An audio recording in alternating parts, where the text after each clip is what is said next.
Patuloy ang pagsadsad ng popularidad ni Bongbong Marcos. Ang tanong ng marami, ano na ang mangyayari nito sa ating bansa? Your time is ticking, Mr. President.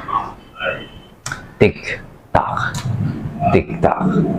While si Sara Duterte ay umakyat siya ng kanyang net approval rating sa Class E lang ng up to 47%, I think, 44 or 47%. At lahat po ito ay nagpapakita that the people have already withdrawn their trust and their support to the government. The problem here is usually sa mga pamahalaan na hindi po malaya at demokratiko ang kanilang mga pananaw. Kapag po iniaatras na ng mga tao ang kanilang pagpayag sa pamumuno ng isang pamahalaan, madalas po pinapalitan nila ito ng pananakot, ng puwersa, ng intimidation upang ang mga tao ay patuloy na mapasunod. At makikita natin nangyayari yan sa kasalukuyan. When this government is becoming more and more unpopular, ginagamit nila yung pera ng gobyerno para doon sa tupad, sa AIG, sa kung ano-ano pa, na pangako doon sa mga tao. Dito ay napipilitan ng mga tao na sumunod doon sa mga politiko. Dahil kung hindi ka sasali sa kanila, hindi ka magpapalisa ka sa kanila, ay hindi ka makakatanggap ng anumang ayuda. Kaya nga, ang obserbasyon ng marami, ginamit sa pamimili ng boto, itong mga ayuda na ito na binibigay ng pamahalaan. Nakikita natin ngayon yung mga hindi pumapabor sa gobyerno, sila ay kinakasuhan, sila ay pinapakulong, sila ay mga hinahabol. And this is showing a picture of threat to the people.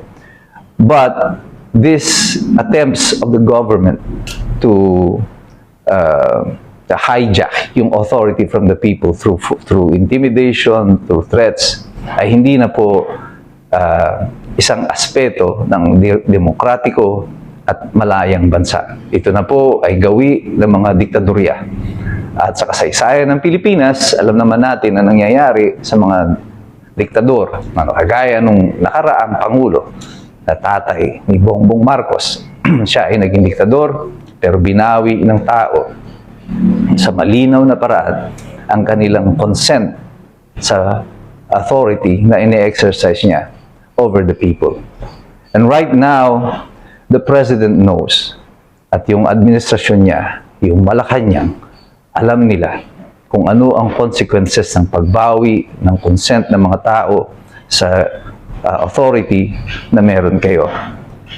40 years is just around the corner, Mr. President. Malapit nang mag-anibersaryo, ika-4 na pong anibersaryo ng EDSA 1. And I know that in the back of your mind, ito ay bumabagabag sa inyo. But it's your move. You can still save this. Pwede ka pa rin makinig sa iyong manang Aimee. Patuloy ang pagsadsad ng popularidad ni Bongbong Marcos. Ang tanong ng marami, ano na ang mangyayari nito sa ating bansa? Ito po si Attorney Mike Operario at pag-usapan po natin yan sa araw na ito.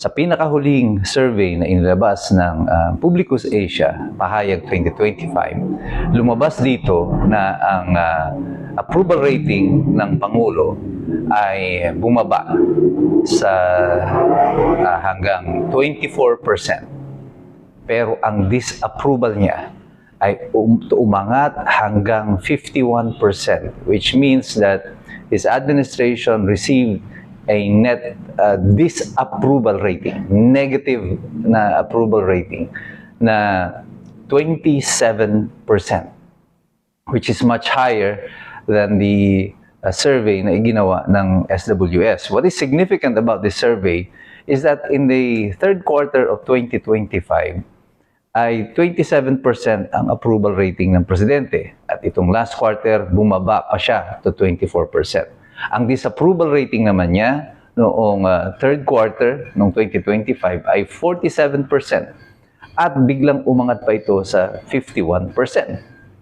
That means mas marami na ngayon ang mga tao na sinurvey na dissatisfied with the the way that the government is being run. What is also critical about this data is the undecided. From the third quarter to the fourth quarter, pareho pong 25% ang undecided doon sa survey. Ibig sabihin, hindi pa po nila alam kung saan nila ilalagay si Bongbong Marcos, kung love ba nila o hate ba nila si Bongbong Marcos.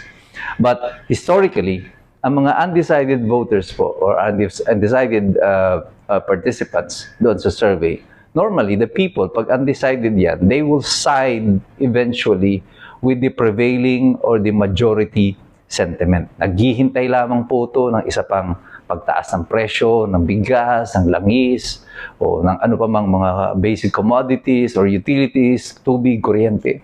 Isa pang disaster, o di kaya isa na namang kontrobersiya na papasukin ng pamahalaan at mag-i-explode po ito at magsuswing po ito papunta sa mga disapproved o mga hindi na kumikiling sa pamahalaan. That's a sizable portion.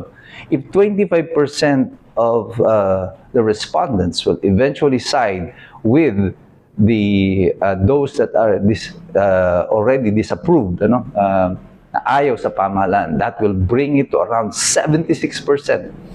At kahit na po isama mo yung mga undecided, patungo naman po dito sa mga nag-aaproba sa Pangulo, hindi unlikely event. Pagpalagay na natin, nagkaroon ng himala na yung mga undecided ay biglang pumanig sa Pangulo. Even then, hindi pa rin sila aabot doon sa disapproval ng Pangulo because those who disapprove of this administration is already at 51%. At isama mo yung 25% undecided doon sa 24% who approve the president, approves of the administration, this president, this will only bring them to around 49%. Still, majority of the people is against or disapproves of the president. At pag ibinangga niyo pa po ito sa recent Pulse Asia survey, na doon po sa Class E, makikita niyo dito ang negative perception or yung negative rating, approval rating ng Pangulo is already at negative 33%. Negative 33 doon sa Class E. While si Sara Duterte ay pumalo, umakyat siya ng kanyang net approval rating sa Class E lang ng up to 47%, I think 44 or 47%. Yung Class E po, ito yung pinakamahihirap na miyembro ng ating lipunan. At dito makikita nyo that the President, si Bongbong Marcos, is losing the popular support because the Class E constitutes a sizable portion, if not a majority, of all of the respondents that we have. Dahil nga po sa kumakalat na kahirapan dito sa ating bansa. And usually, where the poor people go, where the sentiment of the poor people go, dito rin po pupunta ang direksyon ng general population. Ano ang kahulugan nito para sa administrasyon? Well, malaki po ang implikasyon nito. In a democracy, yung pong karapatan ng mga namumuno na sila ay mamuno sa isang gobyerno ay nakabase po sa pagpayag o yung consent ng mga mamamayan. And that consent is being expressed through the vote. Ito po mga negative survey na ganito, na sunod-sunod at tatlo na po na mga independent survey providers ang nagbigay ng, although magkakaiba na datos, ay pare-pareho po ang wangis. There is a negative trust rating for the president. At lahat po ito nagpapakita that the people have already withdrawn their trust and their support to the government. The problem here is usually sa mga pamahalaan na hindi po malaya at demokratiko ang kanilang mga pananaw. Kapag po iniaatras na ng mga tao ang kanilang pagpayag sa pamumuno ng isang pamahalaan, madalas po pinapalitan nila ito ng pananakot, ng puwersa, ng intimidasyon or intimidation upang ang mga tao ay patuloy na mapasunod. At makikita natin nangyayari yan sa kasalukuyan. When this government is becoming more and more unpopular, ginagamit nila yung pera ng gobyerno para doon sa tupad, sa AIX, at kung ano-ano pa, na pangako doon sa mga tao. Dito ay napipilitan ng mga tao na sumunod doon sa mga politiko.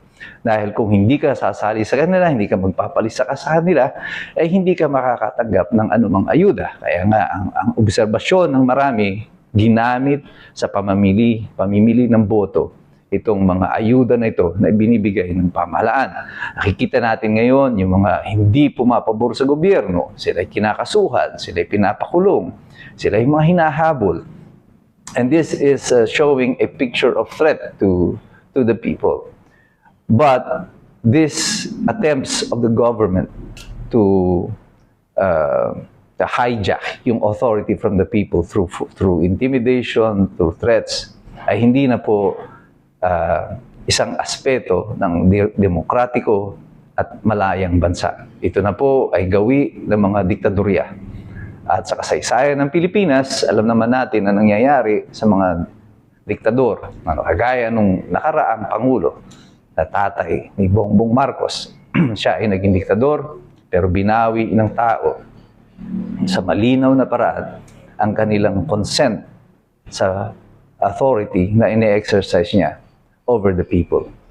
And right now, the President knows at yung administrasyon niya, yung Malacanang, alam nila kung ano ang consequences ng pagbawi ng consent ng mga tao sa authority na meron kayo. 40 years is just around the corner, Mr. President. Malapit nang mag-anibersaryo, ika-apat na pong anibersaryo ng EDSA 1. And I know that in the back of your mind, ito ay bumabagabag sa inyo. But it's your move.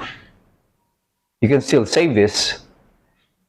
Pwede ka pa rin makinig sa iyong manang Aimee and still do what is right. But we all know your time is ticking, Mr. President. Tick-tock, tick-tock, tick-tock. Kailangan ka nang gumalaw.